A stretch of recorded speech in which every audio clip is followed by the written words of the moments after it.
혈로 날 씻으사 죄과를 다 씻고 주 거룩한 거관유 내게 바르소서.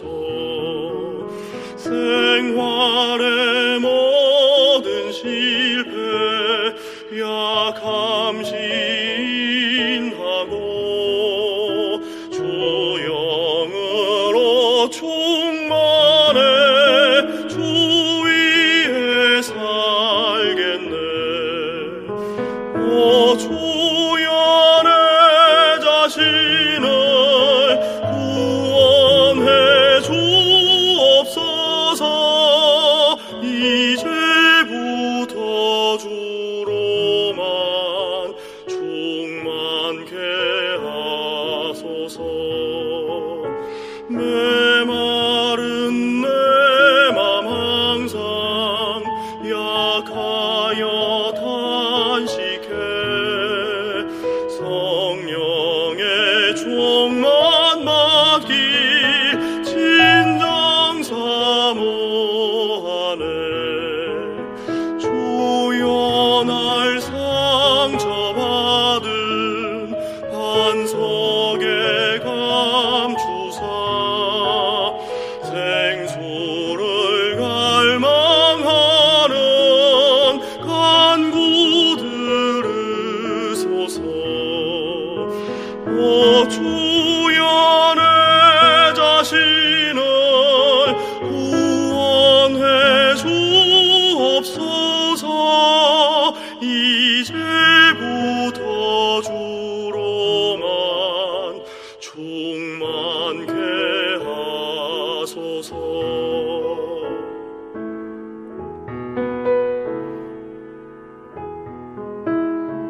내 마음 냉담하고 순종함 느리니 다시 죽어여 간게 성령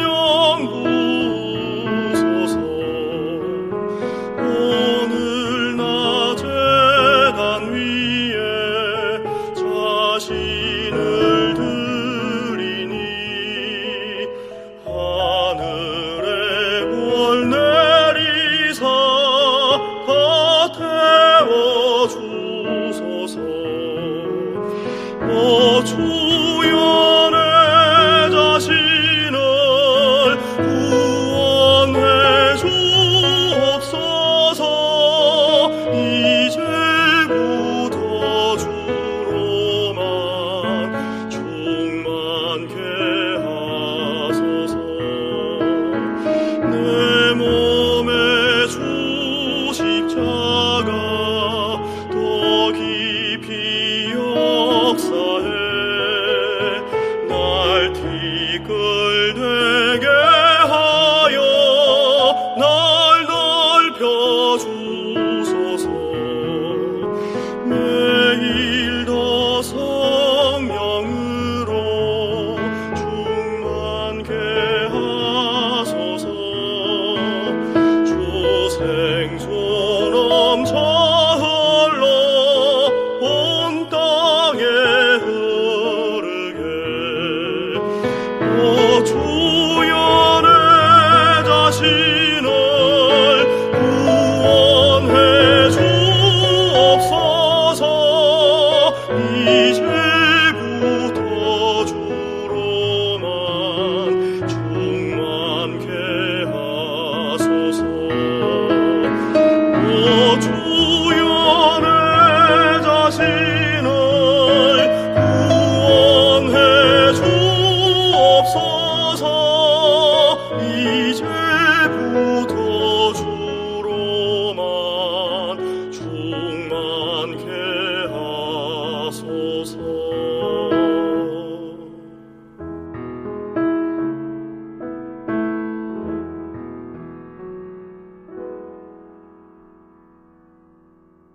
한국복음서원은 미국 복음주의 출판사 협의회인 ECPA의 정회원이자 투표권 행사 멤버인 LSM에서 출간한 영적 서적들을 번역, 출판하고 있습니다.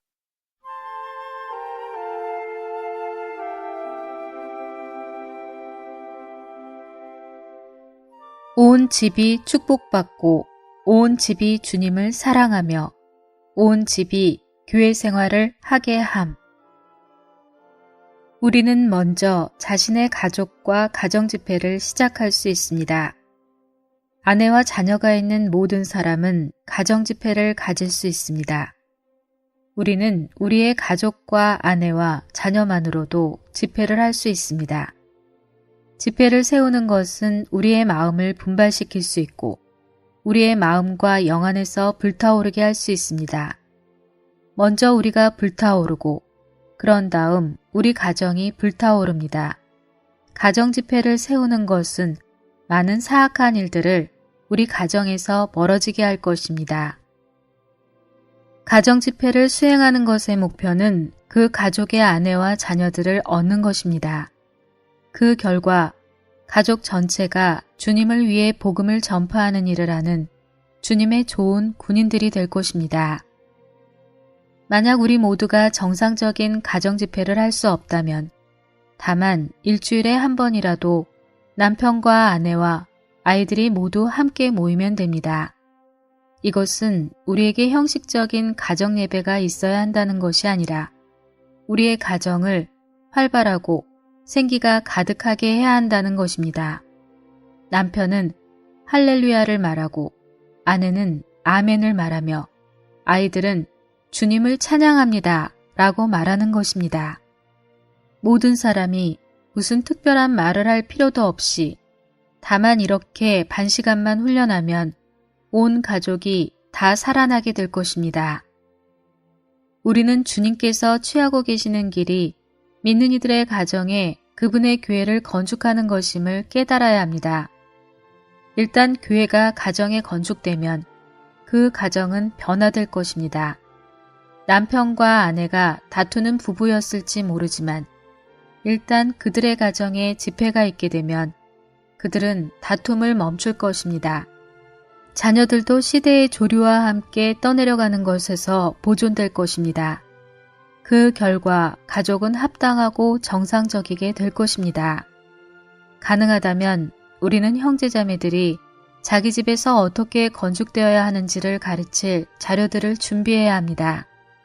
예를 들면 우리는 부모와 자녀와 남편과 아내로서 어떻게 처신해야 하는지를 그들에게 가르칠 자료들이 있어야 합니다. 성도들이 돌봄과 안식과 만족을 얻음.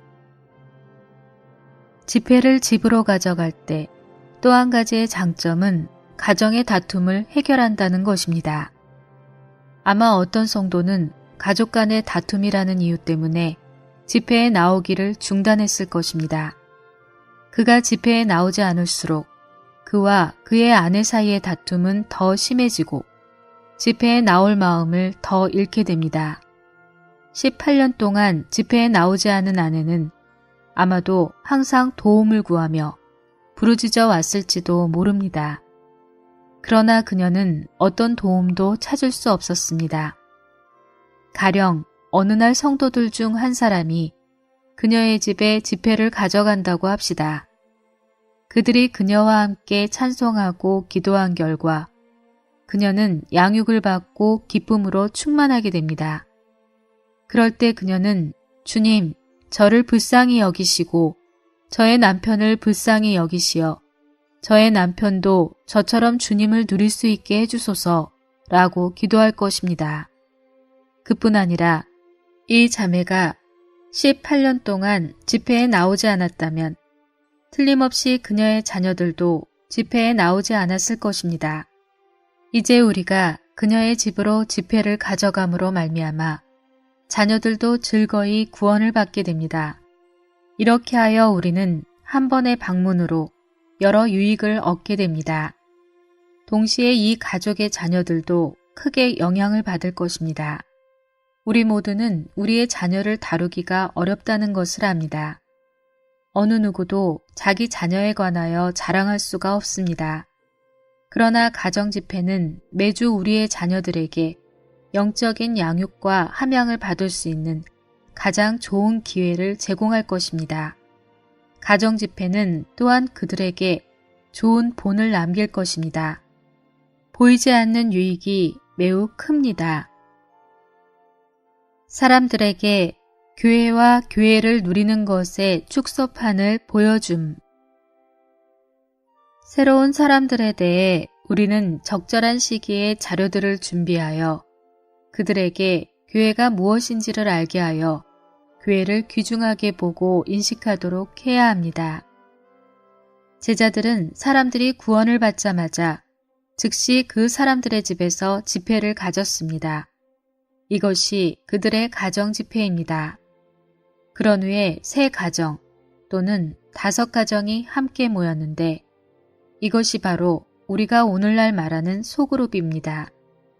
우리는 마땅히 이 집이 저 집과 연결되고 이 소그룹이 저 소그룹과 연결되어 하나의 비교적 큰 집회, 곧 우리가 오늘날 말하는 지역 집회 또는 구역 집회가 있었을 것이라고 믿습니다. 이 밖에도 사도행전은 우리에게 때로는 사도들이 말씀을 한 가정이나 한 그룹에게만 전하지 않았음을 보여줍니다. 강한 빛과 계시와 이상을 그들에게 해방하려면 모두가 함께 모여야 할 필요가 있었습니다. 그러므로 성경은 또한 온 교회가 함께 모였을 때를 말하는데 이것이 바로 대집회입니다. 세상에서 구출되어 보호를 받음. 우리가 격려를 받아 나가서 문을 두드릴 때 구원받는 사람이 있으면 그 다음 날에는 그의 집에서 그와 함께 집회를 해야 합니다. 이렇게 모이면 한 가정이 더 늘어납니다. 2가정이 함께 모이면 곧 하나의 소그룹입니다. 몇 개의 소그룹이 함께 모이면 집회소에서 모이는 집회와 거의 같습니다. 이렇게 하면 우리는 분명히 바빠져서 하루 종일 하나님의 뜻을 실행하게 되며 자연스럽게 세상의 일에 관여할 시간과 흥미가 없어지고 맛을 잃게 됩니다. 한마디로 말해서 한 가정이 집회를 하는 것이 집회를 하지 않는 것보다 언제나 낫습니다. 어떤 집에 들어가서 사람들이 카드 게임을 하고 있는 것을 볼 때 그들을 중단시키지 마십시오. 그들의 게임이 끝날 때까지 기다리십시오. 그러고 나서 성경을 꺼내어 그들과 집회하십시오. 이 집에서 오늘 카드 게임을 하고 있는 것이 사실이지만 2주 후에는 카드 게임이 감추어진 곳으로 옮겨질 것입니다. 2주가 더 지나면 그 게임은 다 사라지고 또 한 달 후에는 그 집 주인이 카드를 태우기로 결심할 수 있습니다. 이것이 생명의 이야기입니다. 처음에는 그 집 주인이 게임의 유혹을 이길 수 없을 것입니다. 결국에는 분명히 그 게임의 유혹을 이길 것입니다. 그는 심지어 카드 게임을 하던 상을 엎어버릴 것입니다. 이후에 그때를 되돌아볼 때 우리가 그의 집에 집회를 가져가지 않았다면 그는 아마도 지금까지 카드 게임을 하고 있었으리라는 것을 알게 될 것입니다. 그는 5년이나 10년이 지나도 생명의 성장을 전혀 체험하지 못했을 것입니다. 가정 안에 있는 교회. 예루살렘에 있는 교회에는 많은 성도가 있었습니다. 처음에 3,000명이 더해진 후에 곧이어 또 다른 5,000명이 더해졌습니다. 그 후에 사도행전은 우리에게 예루살렘에서 믿는 이들이 더욱더 주님께 더해져 남자들과 여자들이 큰 무리를 이루었다 라고 말합니다. 틀림없이 예루살렘 교회는 집회 장소를 지을 수 없었을 것이고 결국에는 성전에 모이는 것도 여유롭지 않았을 것입니다. 그러면 그들은 어디서 모였겠습니까? 그들은 가정들에서 곧 이 집 저 집에서 모였습니다. 우리는 가정들에 의해 그리고 가정들 안으로 확장해야 합니다. 만일 여러분이 도시의 또 다른 지역으로 교회를 확장할 부담을 갖고 있다면 그곳에서 가정 집회를 시작하십시오. 교회를 가정에서 시작하는 것이 더 좋습니다. 아굴라와 브리스가가 에베소와 로마에서 살았을 때 교회가 그들의 집에서 모였음. 고린도전서 16장 19절은 아시아에 있는 교회들이 여러분에게 문안합니다. 아굴라와 브리스가가 그들의 집에 있는 교회와 함께 주님 안에서 여러분에게 진심으로 문안합니다. 라고 말합니다. 이것은 에베소에 있는 교회가 아굴라와 브리스가가 그곳에 살았을 때 그들의 집에서 모였다는 것을 가리킵니다. 그들이 로마에서 살았을 때 로마에 있는 교회가 그들의 집에서 모였습니다. 라오디게아 교회는 눈바의 집에서 모임. 골로새서 4장 15절과 16절은 이렇게 말합니다. 라오디게아에 있는 형제들과 눈바와 그의 집에 있는 교회에게 문안해 주십시오. 여러분이 이 편지를 읽은 후에 라오디게아 사람들의 교회에서도 읽게 하고 라오디게아에서 오는 편지를 여러분도 읽으십시오. 눈바의 집에 있는 교회, 곧 라오디게아에 있는 교회는 눈바의 집에서 모였습니다. 반대자들은 라오디게아에 2개의 교회, 즉 눈바의 집에 한 교회가 있고 그 도시 안에 어딘가에 라오디게아 사람들의 교회가 있었다고 우리와 논쟁했습니다. 그러나 니 형제님은 눈바의 집에 있는 그 교회가 바로 라오디게아 사람들의 교회였다는 것을 강조했습니다. 이 2 구절에서 하나의 교회가 2번 언급됩니다. 라오디게아에 있는 교회가 눈바의 집에서 모인 것입니다. 빌레몬의 집이 골로새에 있을 때 골로새 교회는 그의 집에서 모였으므로 그의 집에 있는 교회라고 했음. 빌레몬서 2절에서 바울은 빌레몬의 집에 있는 교회를 언급합니다. 빌레몬은 골로새에서 살았고 역사적 사실에 따르면 그는 골로새에 있는 교회의 장로였습니다. 골로새에 있는 교회가 빌레몬의 집에서 모인 것이 분명하므로 그 교회는 그의 집에 있는 교회였습니다. 그러므로 골로새 교회, 로마 교회, 에베소 교회, 라오디게아 교회 등이 모두 몇몇 가정에서 모였습니다. 온 집이 주님을 섬길 때 주의해야 할 사항. 힘을 다해 온 집이 섬기며 함께 멍에를 맴. 주님 앞에서 여러분의 배우자를 무시하지 말아야 합니다. 많은 때 어떤 형제자매들은 결혼한 후에야 상대방의 어떤 특징들이 자신이 견딜 수 없고 싫어하는 것임을 발견합니다.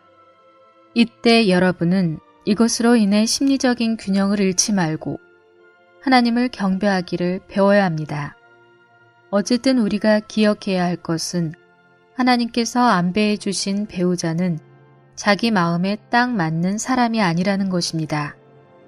여러분은 무리하게 완전 무결한 사람이 될 것을 요구할 것이 아니라 배우자와 어떻게 동역하며 섬길 것인지를 배워야 합니다. 가정집회에서는 가족 중에 아들이 찬송가를 고를 수 있고 딸이 앞장서서 기도할 수 있으며 어머니가 교통을 시작할 수 있습니다. 모두가 인도자가 될 수 있습니다. 가정집회에서 우리는 상호적인 방식으로 서로 가르쳐야 합니다. 먼저 우리는 어린이들, 곧 어린 식구들을 가르쳐야 합니다. 그 다음에 그들은 다른 사람들을 가르쳐야 합니다. 물론 우리는 우리 자신의 가르침으로 가르쳐서는 안 된다는 것을 반드시 기억해야 합니다. 그보다 우리는 주님의 말씀으로 가르쳐야 합니다. 가정집회에 참석하는 사람은 오직 주님의 말씀을 통해서만 도움을 받을 수 있습니다. 주님의 말씀이 영이고 생명입니다. 이런 이유로 우리는 가정집회를 할 때마다 성도들에게 몇 가지 진리의 말씀을 제시해야 합니다. 비교적 강하고 정상적으로 교회 생활을 하는 사람은 반드시 그렇지 못한 사람들의 마음을 돌보아야 함. 거제와 요제는 제사장들에게 주어졌을 뿐만 아니라 제사장들의 아들들, 더 강한 이들과 딸들, 보다 연약한 이들에게도 주어집니다. 이것은 우리가 제사장 가문에 속하는 한 강하든 약하든 우리는 그러한 그리스도를 누릴 수 있음을 가리킵니다. 우리가 연약하다면 그리스도의 누림은 우리를 강건하게 할 것입니다. 로마서 15장 1절은 믿음이 강한 우리는 마땅히 믿음이 약한 사람들의 약점을 짊어져야 하고 자신을 기쁘게 하지 말아야 합니다. 라고 말합니다. 주 예수님께서는 항상 믿는 이들의 약함을 담당하시고 자신을 기쁘게 하지 않으셨습니다. 믿는 이들을 받는 데 있어서 우리는 주님과 똑같이 행하여 자신을 기쁘게 하지 않고 다른 사람의 약함을 담당해야 합니다. 요한복음은 신성한 생명에 대한 책이지만 신성한 생명은 목양에 달려 있습니다. 심지어 우리의 인간 생활, 가정 생활, 결혼 생활에서도 목양의 필요가 있으며 목양은 소중히 품는 것을 요구합니다. 남편과 아내는 서로를 항상 소중히 품을 필요가 있습니다. 부부가 서로를 소중히 품을 줄 모른다면 그들은 어려움을 갖게 될 것입니다. 부모들도 자녀들을 목양할 필요가 있습니다. 만약 목양이 모든 곳에서 실행될 수 있다면 온 사회가 낙원이 될 것입니다. 배우자에 대해 믿음을 갖고 적극적으로 선포해야 함. 우리는 없는 것을 있는 것으로 불러내시고 죽은 사람들에게 생명을 주시는 하나님을 믿어야 합니다. 여러분의 가정 형편으로 인해 실망하지 마십시오. 여러분의 아내는 부족하다고 여러분의 남편은 죽음이라고 말하지 마십시오. 여러분의 아내는 부족하다고 말할수록 더 악화됩니다. 여러분은 이렇게 선포해야 합니다. 나의 아내는 부족하지만 나의 하나님은 부족하시지 않다. 나의 남편은 죽음이지만 나의 하나님은 죽음이 아니시다. 내가 믿는 하나님은 무에서 유를 창조하시고 죽은 사람에게 생명을 주시는 분이시다. 나의 하나님은 살아있는 사람에게 생명을 주시지 않는다. 그분은 죽은 사람에게 생명을 주신다. 나의 환경은 하나님께서 역사하실 가장 좋은 기회이다. 결혼할 상대를 찾으려고 할 때 모든 청년은 가장 좋은 사람을 찾으려고 합니다. 형제의 선택은 하나님의 주권 아래 있습니다. 형제와 형제의 선택은 주님의 손 아래 있습니다. 형제는 실수할 수 있지만 하나님은 결코 실수하시지 않습니다. 그분은 주권적인 분이십니다. 우리가 보기에는 우리의 배우자가 가장 나쁜 짝인 것 같지만 하나님께서 보시기에는 그 사람이 가장 좋은 짝입니다. 하나님은 우리가 결혼하는 사람에 대하여 분명히 주권적이십니다. 그분은 우리를 위해 가장 좋은 배우자를 선택하셨습니다. 하나님은 우리의 모든 환경에 대해 주권적이시고 한 가지 압력과 태움을 통과하도록 우리를 이끄시는 것을 위해 우리의 모든 환경을 안배하고 계십니다. 우리는 우리 자신에 대해 매우 많은 확신을 가지고 있으며 우리가 우리 자신에 대해 잊어버리기는 매우 어렵습니다. 그러므로 우리가 구원받을 수 있는 유일한 길은 하나님께서 우리를 누르고 태우며 끝내는 상황 안으로 우리를 이끄시는 것입니다. 우리에게는 아내 한 사람뿐 아니라 우리를 끝내기 위해 누르고 태우는 대여섯 명의 자녀들이 필요할 것입니다. 우리가 끝날 때 우리는 주님께 주님, 저는 끝났습니다. 라고 말할 수 있을 것입니다. 우리는 교리에 따른 우리의 지식에 근거하여 이런 말을 하는 것이 아니라 우리의 체험에 근거하여 주님, 저는 끝났습니다. 라고 말할 것입니다. 그럴 때 주님은 우리에게 내가 끝난 것은 아주 좋다. 이제 나는 실질적으로 너의 생명이 될 수 있다. 지금이 바로 내가 너의 모든 것이 될 때이다 라고 대답하실 것입니다. 집회에서 신원을 하거나 봉사를 하면서 절대로 상대방을 유죄 판결하거나 비평하지 말아야 함. 결혼 생활의 예를 들어 이것을 다시 설명할 수 있을 것입니다. 남편과 아내가 서로에 대해 불만이 있을 때마다 그들은 혼란에 있는 것입니다. 즉, 생각에 아니면 감정에 빠져 있는 것입니다. 영안에서는 결코 문제가 없습니다. 이 상황을 해결하는 가장 좋은 길은 그들이 생각과 감정에서 영으로 돌이키는 것입니다. 만약 영으로 돌이킨다면 그들은 행복할 것입니다. 남편이 생각이나 감정에 빠져 있을 때는 자신의 생각과 감정의 각도에서 아내를 바라봅니다. 여러분이 정면에서 나의 얼굴을 바라보면 나의 눈이 보일 것입니다. 그러나 만약 뒤에서 나를 본다면 나의 머리카락만 보일 것입니다. 마찬가지 원칙으로 어떤 형제가 아내를 자신의 생각의 관점에서 본다면 그는 즉시 그녀에 대해 불만스러움을 느낄 것입니다. 그러나 영으로 돌이킨다면 그는 다른 각도에서 그녀를 보게 됩니다. 그의 관점은 각도가 바뀌었기 때문에 이전과는 다릅니다. 자신만 돌보지 말고 다른 이들의 영적인 행복도 관심해야 함. 결혼 생활은 연결되어 있는 생활입니다. 많은 경우 남편은 어떤 곳에 갈 때에 아내에게 행선지를 말하지 않습니다. 때로는 아내들도 독립적으로 행동합니다. 이것은 결혼한 이후에는 그들에게 연결된 생활이 있다는 것을 그들이 깨닫지 못한 결과입니다. 결혼을 하면 남편은 아내에게 자신이 어디에 가는지를 반드시 말해야 합니다. 다만 말하는 것이 아니라 그녀의 허락을 구해야 할지도 모릅니다. 좋은 남편이나 아내가 되고자 한다면 어떤 일을 하기 전에 반드시 자신의 배우자에게 먼저 가야 합니다.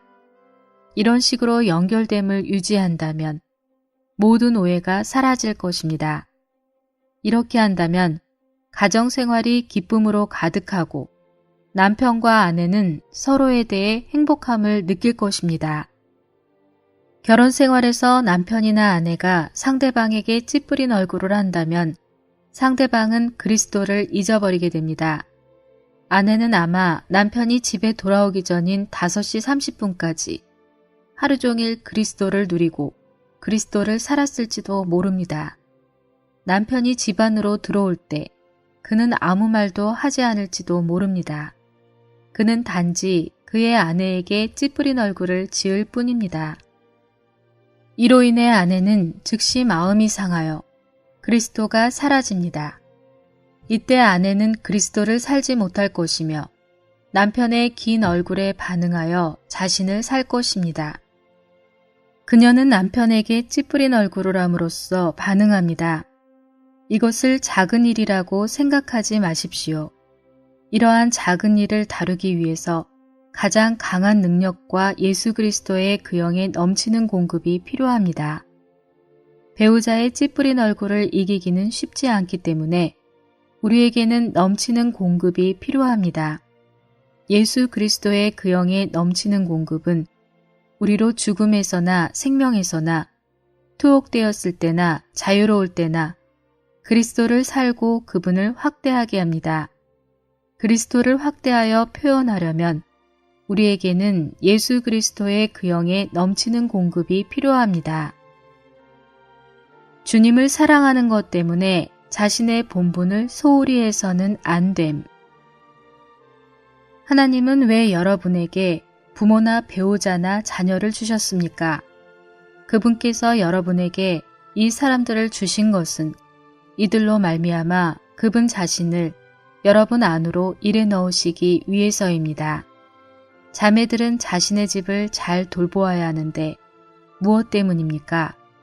우리의 집을 더 좋게 꾸미기 위해서입니까? 아닙니다. 하나님께서 우리 안에 더 증가하시도록 하기 위해서입니다. 우리가 집을 잘 돌보면 돌볼수록 더욱더 하나님께서 우리에게 더해지십니다.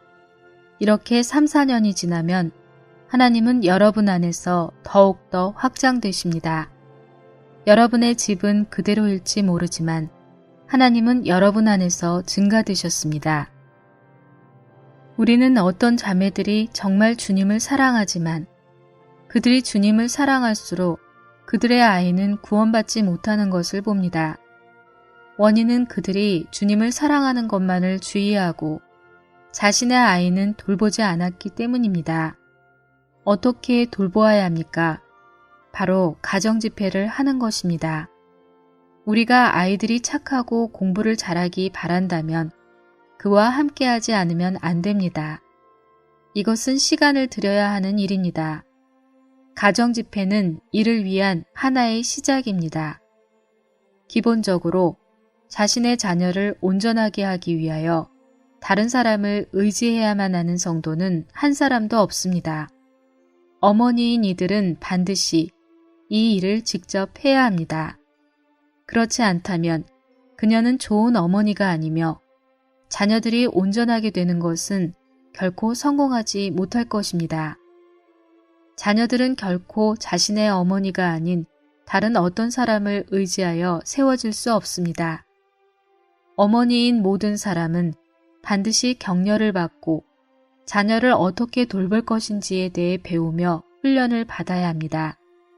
어떤 형태의 주일학교나 집회를 의존하여 여러분의 자녀를 세우려고 한다면 그것은 전혀 건강하지 않은 것입니다. 처음부터 우리는 이런 관념을 깨뜨려야 합니다. 교회는 여러분의 자녀를 세워주는 곳이 아닙니다. 집회나 일은 여러분의 자녀를 세워주지 않습니다. 어머니인 여러분은 반드시 부담을 갖고 스스로 자녀를 세워야 합니다. 여러분은 이 일을 위하여 훈련받아야 합니다. 그렇지 않으면 여러분은 자녀를 세우는 일에서 결코 성공할 수 없습니다. 교회의 어떤 집회를 의존하여 자녀를 세우려는 관념은 잘못된 것입니다. 여러분은 이런 생각을 버려야 합니다.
완전히 너의 자에서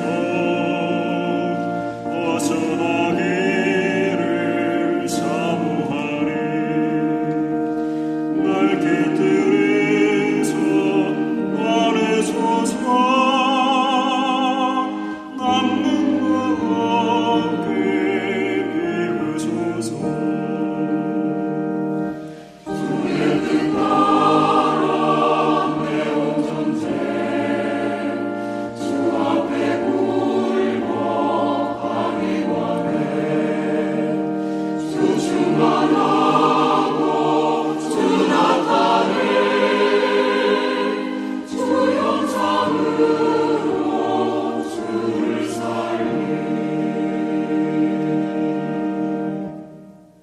본 메시지가 수록된 도서에 관심 있으신 분들은 인터넷 검색창에 한국복음서원 쇼핑몰 또는 1600-3191로 전화 주시면 감사하겠습니다. 리디북스에서 전자책으로도 구입이 가능합니다.